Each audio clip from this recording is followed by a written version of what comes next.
Hi friends, எல்லாருக்கும் வணக்கம். இது சண்டே விளாக். சண்டேனாலே எல்லார் வீட்லேயுமே கொஞ்சம் லேட்டாக தான் எழுந்திருப்போம் இல்லையா? நாங்களுமே பார்த்தீங்கன்னா நல்லா 8 மணி வரைக்கும் நல்லாவே தூங்கிட்டோம்.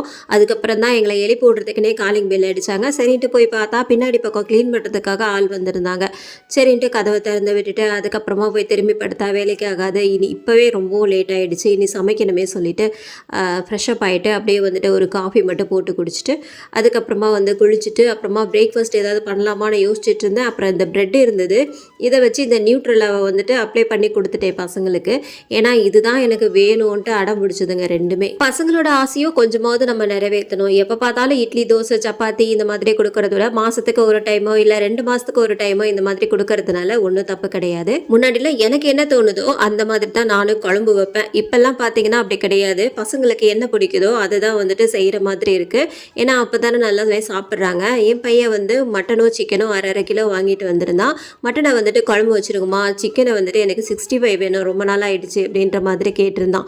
அதனால 65 தான் ரெடி பண்ணியிருந்தேன். எப்போவும் சேர்க்குற மசாலா தான். என்ன ஒன்று எக்ஸ்ட்ரா ஒரு முட்டை சேர்த்தோம் அப்படின்னா முட்டை சேர்த்துட்டு அது நல்லா கிளறிட்டு நம்ம ஒரு 10 நிமிஷம் ஊற வச்சுட்டு அதுக்கப்புறமா பொரிச்சு எடுத்தோன்னா கொஞ்சம் க்ரன்ச்சியாகவும் உள்ள நல்லா ஜூஸியாகவும் சூப்பராகவே இருக்கும் சாப்பிட்றதுக்கு.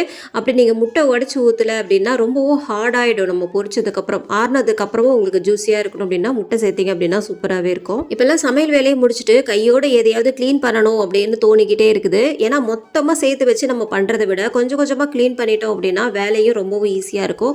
நமக்கும் உடம்பு அழுப்பாகாமல் இருக்கும். அதனால அந்த டைனிங் டேபிள் பார்த்தீங்கன்னா ஒரே குப்பை மேடை மாதிரி இருந்தது. என் பையனை என்னம்மா இது இப்படி இருக்குது அப்படின்னு கேட்டுகிட்டே இருந்தான். சரி, அதனால அந்த துணியை எடுத்துட்டேன். அது துணி கிடையாது, ஒரு மாதிரியான ஷீட் மாதிரி இருக்குது. இந்த டைனிங் டேபிள் கவர் நான் அமேசானில் தான் ஆர்டர் போட்டு வாங்கியிருந்தேன். நல்ல யூஸ்ஃபுல்லான ஒன்று தான். ஆனால் இந்த 2 பசங்க கிட்டே வச்சு என்னால் இந்த கவரை காப்பாற்ற முடியல. ஏன் மேலே தப்பு இருக்குது. சூடான பாத்திரம் இதில் வச்சுட்டேன். ஆனால் லைட்டாக தான் டேமேஜ் ஆகிருந்தது. அதை நல்லா பெருசாக்கி விட்டுட்டாங்க. மற்றபடி இந்த கிளாத் ஓகே தான். என்னால் சரியாக பராமரிக்க முடியல. நாளைக்கு ஒரு வீடியோவில் பார்க்கலாம். பாய்.